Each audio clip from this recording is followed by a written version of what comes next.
جب ہم لوگ کہتے ہیں نا ڈھول نہ بجاؤ ماہ محرم پہ، تو ہمیں یزیدی ہونے کا لوگ تانا دیتے ہیں، اے یہ یزیدی لوگ ہیں یزیدی۔ ہم کہتے ہیں کیوں یزیدی ہو گئے ہم؟ ہاں ہمارا حال تو یہ ہے کہ ہمیں ناسبی اور خارجی اہل بیت کا ذکر سن کے ہمیں رافضی کہیں، اور آپ کو ڈھول کے لیے منع کریں تو آپ ہمیں یزیدی کہیں۔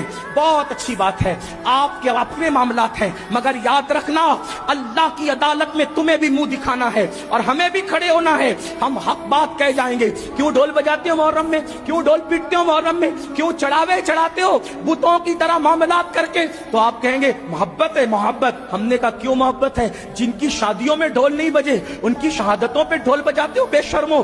آپ بتائیں مجھے، کوئی ثابت کر سکتا ہے امام حسن کے نکاح پہ ڈھول بجا، امام حسین کے نکاح پہ ڈھول بجا؟ جن کی شادیوں میں ڈھول نہیں بجے ان کی شہادت پہ ڈھول بجانے کا جگر لاتے کہاں سے ہو؟ کہا نہیں نہیں یہ عشق اور محبت ہے۔ ہم نے کہا اگر یہی عشق و محبت ہے، اگر یہی تقاضۂ محبت ہے کہ علی اکبر کے جسم کے جس دن ٹکڑے ہوئے ہوں، جس دن اللہ اکبر امام حسین کے سر کو نیزے پہ اٹھایا گیا ہو، جس دن بیویوں کی چادریں چھینی گئی ہو، اگر اسی دن ڈھول بجانا تقاضۂ محبت ہے، اللہ کسی کو وہ دن نہ دکھائے جس دن تیرے بیٹے کا ایکسیڈنٹ ہو اور تیرے بیٹے کا جوان بیٹے کا جنازہ اٹھ رہا ہو، اس وقت تو ڈھول بجانا، پھر سمجھیں گے کہ تقاضۂ محبت کسے کہتے ہیں۔ تیرے جوان بیٹے کے لاشے پر تجھے ڈھول بجانے کی ہمت نہیں ہوتی، اور ہم شبیہ پیغمبر کے جگر کے ٹکڑے کیے گئے اس دن تم ڈھول بجا کر محبت کی علامت قرار دیتے ہو؟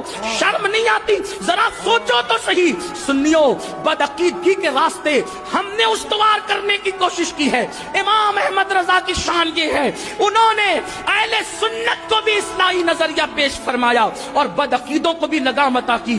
کم نصیبی یہ ہے ہم نے بدعقیدوں کے معاملے میں اعلیٰ حضرت کا موقف تو پیش کر دیا، لیکن اہل سنت کی اصلاح کے لیے انہوں نے جو باتیں پیش کی کہ ہم نے اس کی ہمت کی، اس لیے کہ ہم تو سوچتے ہیں فلاں صاحب ناراض ہو جائیں گے، فلاں صاحب۔ یاد رکھو قرآن کہتا ہے واللہ ورسولہ احق ان یرضوا، اللہ اور اس کے رسول زیادہ حقدار ہیں کہ ان کو راضی کیا جائے۔ لوگ رزاق نہیں ہے، رزاق اللہ ہے۔ اس لیے سنیوں، میری قوم کے جوانوں، امام نے جو پیغام دیا ہے اس دونوں کو سینے سے لگاؤ۔